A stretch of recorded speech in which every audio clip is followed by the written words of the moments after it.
मरियम साहिबा ये बताइएगा कि जो आर्ग्यूमेंट्स हुई खास तौर पे किडनैपिंग के इशू को जो आप कह रही हैं हाईलाइट किया गया, ये क्या इस्लामाबाद हाई कोर्ट में ये नहीं इशू उठाया गया था?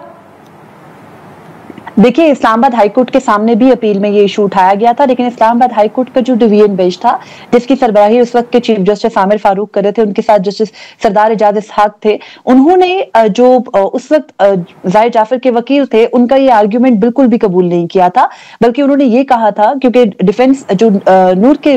वकील है शाह खावर है, उन्होंने पहले भी ये कहा, उन्होंने आज भी ये कहा कि जो ये कहना बार बार के नूर वहां अपनी मर्जी से गई थी या इस बहस में पढ़ना कि वो किस तरह से जो है वो 2-3 दिन में क्या हुआ क्या नहीं हुआ, इसमें मुकदमे में जो एक बुनियादी सा आंसर है वो ये है कि जो फैक्ट्स हैं केस के वो कुछ और हैं। नूर के से मुतालिक जो है वो ये एक एडमिटेड फैक्ट है कि उन्होंने अपने घर वालों को फोन करके बताया कि मैं अपने दोस्तों के साथ लाहौर जा रही हूँ, फिर वहां पर जो हुआ वो सच था झूठ था, किस किस्म की सिचुएशन थी। सबसे बड़ी जो शनीद थी इस मुकदमे में वो सीसीटीवी फुटेज थी, और सीसीटीवी फुटेज के अंदर डेंट क्रिएट करने की कोशिश जाहिर जाफर के वकील ने खूब की, लेकिन वो नहीं हो सकी, क्योंकि सीसीटीवी जब अदालत के सामने इस्लामाबाद हाईकोर्ट में रखी गई थी और इस्लामाबाद हाईकोर्ट में बाकायदा देखी गई थी,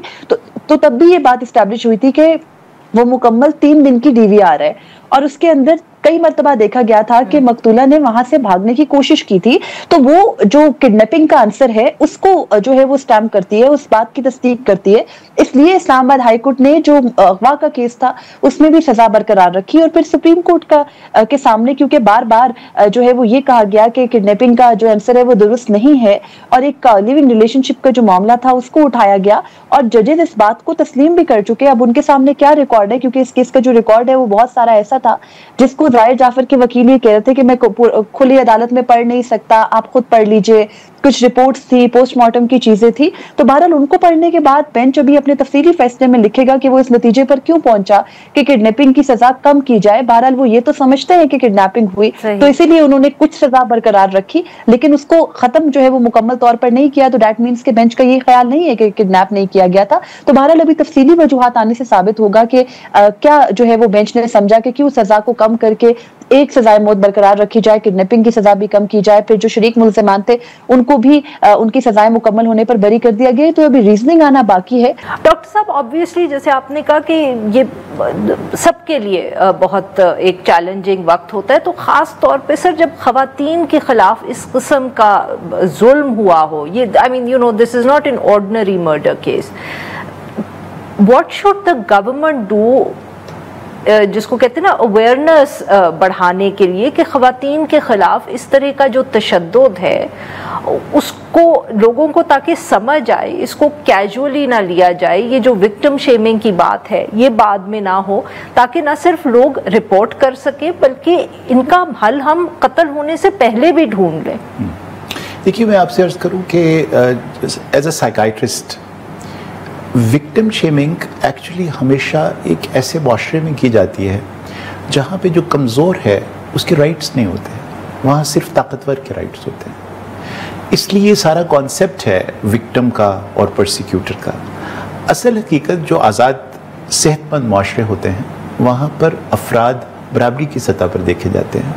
वहाँ पर वो जो जुर्म है वो किसी मर्द के साथ किया गया हो, वो किसी औरत के साथ किया हो, किसी बूढ़े और किसी बच्चे के साथ किया गया हो, वो जुर्म ही की हैसियत से लिया जाता है। विक्टिम का तो तस्वर ही एक बहुत ही नेगेटिव तस्वर है।